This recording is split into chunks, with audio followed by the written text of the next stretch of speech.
So hello everyone, welcome back to our channel. तो अभी एक बहुत बड़ी खुशखबरी मिल रही है पेरिस ओलंपिक 2024 से। हालांकि ये ओलंपिक्स बहुत अच्छे नहीं रहे हिंदुस्तान के लिए, लेकिन कल रात जेवलिन थ्रो के मैच के अंदर नीरज चोपड़ा ने एक वजह दे दी जिससे हम खुश हो सकते हैं, और वो ये है कि उन्होंने यहाँ पर पहला हिंदुस्तान को सिल्वर मेडल जो है वो इस ओलंपिक में जिता दिया है। और इसी के साथ हिंदुस्तान के पास 4 ब्रॉन्ज और 1 सिल्वर मेडल जो है वो आ चुका है। हालांकि यहाँ पर जो अपोनेंट थे उनके जो गोल्ड मेडल जीते हैं वो यहाँ पर पाकिस्तानी प्लेयर हैं जिन्होंने 92 मीटर जेवलिन फेंक करके अपना जो है वो गोल्ड मेडल जीता है। और हमारे जो नीरज चोपड़ा हैं उन्होंने 89 प्लस मीटर फेंक करके जो सिल्वर मेडल है वो जीता है। हालांकि इंडिया के अंदर बहुत ज़्यादा बातें चल रही थी कि वो तो गोल्ड मेडल पक्का है, क्योंकि साउथ एशियन गेम्स में, एशियन चैंपियनशिप में, CWG 2018 के अंदर, Asian Games, Tokyo Olympics, Diamond League, इन सब के अंदर हमेशा उनका गोल्ड मेडल रहा है। तो इसीलिए बहुत सारे लोगों ने, बहुत सारी चर्चाएं चल रही थी कि अगर गोल्ड मेडल आ गया तो मैं ये कर दूंगा, मैं वो कर दूंगा। कुछ लोग वीज़ा फ्री कर रहे थे।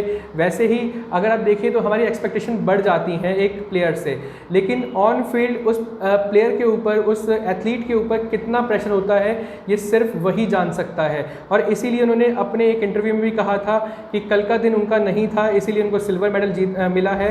और कल का दिन जो था वो नदीम का था, जो कि पाकिस्तानी प्लेयर थे जिन्होंने 92.97 मीटर अपना जेवलिन फेंक करके यहाँ पर जो गोल्ड मेडल है वो जीता है। और इसी के साथ एक और खबर मिल रही थी जिसमें ये बताया जा रहा था कि पाकिस्तान जो है वो हिंदुस्तान से ऊपर आ गया है मेडल टैली के अंदर। तो देखिए यहाँ पर हमें समझना पड़ेगा, मेडल टैली जो होती है वो सिर्फ आपके गोल्ड मेडल कितने हैं आपके उस पर डिपेंड करती है। आपके पास सिल्वर या ब्रॉन्ज कितने हैं उससे मैटर नहीं होता है। हिंदुस्तान के पास में 4 ब्रॉन्ज और 1 सिल्वर है, तो उससे कोई फर्क नहीं पड़ता, क्योंकि हमारे पास इस ओलंपिक्स में एक भी गोल्ड मेडल जो है वो नहीं हमने जीता है। और पाकिस्तान ने कल रात ये एक लौता मेडल, मतलब कहेंगे अगर सिल्वर भी नहीं है उनके पास, ना ही ब्रॉन्ज है, एक लौता जो मेडल यहाँ पर गोल्ड मेडल जीतने के बाद में वो हमसे ऊपर चले गए हैं। 52 या 53 पोजीशन पर है और हम लोग जो हैं इस समय पर 64th पोजीशन पर हैं। तो देखिए यहाँ पर नरेंद्र मोदी जी ने भी यहाँ पर उनको बधाई दी है, नीरज चोपड़ा जी को। लेकिन साथ साथ यहाँ पर जो है वो ये समझना पड़ेगा कि जो मेडल टैली होती है वो सिर्फ गोल्ड मेडल पे ही डिपेंड करती है। तो इसीलिए पाकिस्तान जो है वो हमसे ऊपर दिख रहा है और हम लोग जो हैं वो उनसे नीचे पोजीशन पर हैं। एंड यहाँ पर जो सबसे अपर पोजीशंस हैं, टॉप पोजीशंस हैं, उसमें US, चाइना और फिर ऑस्ट्रेलिया। US के पास लगभग यहाँ पर अभी तक की जो मैं बात कर रहा हूँ तो US के पास 30 हैं, चाइना के पास 29 हैं, ऑस्ट्रेलिया के पास में 18 गोल्ड मेडल रहे हैं और इंडिया के पास में सिर्फ 1 सिल्वर मेडल और 4 ब्रॉन्ज मेडल रहे हैं। तो देखिए यहाँ पर एक और फैक्ट निकल के आया था कि ऑस्ट्रेलिया ने 1.44 मिलियन पर 1 गोल्ड जीता है, वहीं पर USA ने 1 गोल्ड जीता है पर 12.3 मिलियन पॉपुलेशन के ऊपर, और चाइना ने 1 गोल्ड जीता है पर 56 मिलियन पर। तो देखिए पॉपुलेशन जो है उसके हिसाब से यहाँ पर बताया गया है कि किसने कितने पॉपुलेशन पर गोल्ड जीता है। अगर हम हिंदुस्तान की बात करेंगे तो हिंदुस्तान के पास अभी तक कोई भी गोल्ड यहाँ पर नहीं रहा है। तो देखिए इसी के बावजूद हमें यहाँ पर एक और चीज़ समझनी पड़ेगी कि ये चीज़ इस बार अकेले इस ओलंपिक्स में नहीं हुई है, पहले भी हो चुकी है। अगर हम देखें तो रोम 1960 के अंदर जो मेडल्स थे पाकिस्तान के पास में वो 2 थे और इंडिया के पास 1 ही मेडल था, तो वहाँ पर भी हम उनसे पीछे रहे। मॉन्ट्रियल में 1976 में, लॉस एंजलस 1984 के अंदर, सियाल 1988 के अंदर और बार्सिलोना 1992 के अंदर पाकिस्तान के पास में हमेशा 1 गोल्ड रहा इन सभी मैचेस के, इन सभी ओलंपिक्स के अंदर।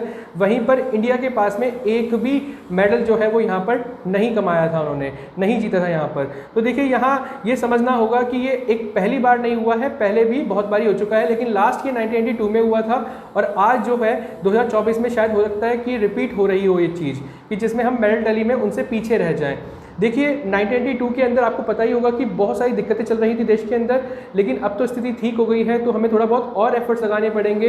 हमारी इकनॉमी भी बहुत अच्छी हो गई है और हम लोग वैसे भी बहुत पावरफुल बन चुके हैं, तो हमें अपने स्पोर्ट्स पे बहुत ज़्यादा ध्यान देना चाहिए। इसीलिए जो हमारी इंडियन गवर्नमेंट है इस साल उन्होंने मतलब इस बार के ओलंपिक्स के अंदर उन्होंने 470 प्लस करोड़ जो है वो फंड्स कर रहे थे खर्च इसके अंदर 16 स्पोर्ट्स के अंदर जो इंडिया ने पार्टिसिपेट किए हैं पेरिस ओलंपिक्स के अंदर। तो देखिए यहाँ पर जो सिर्फ मेडल टैली जो है वो डिसाइड होती है गोल्ड मेडल के ऊपर, और हम लोग सिर्फ एक मेडल ना जीतने की वजह से, गोल्ड मेडल ना जीतने की वजह से हम लोग पाकिस्तान से पीछे हो गए हैं।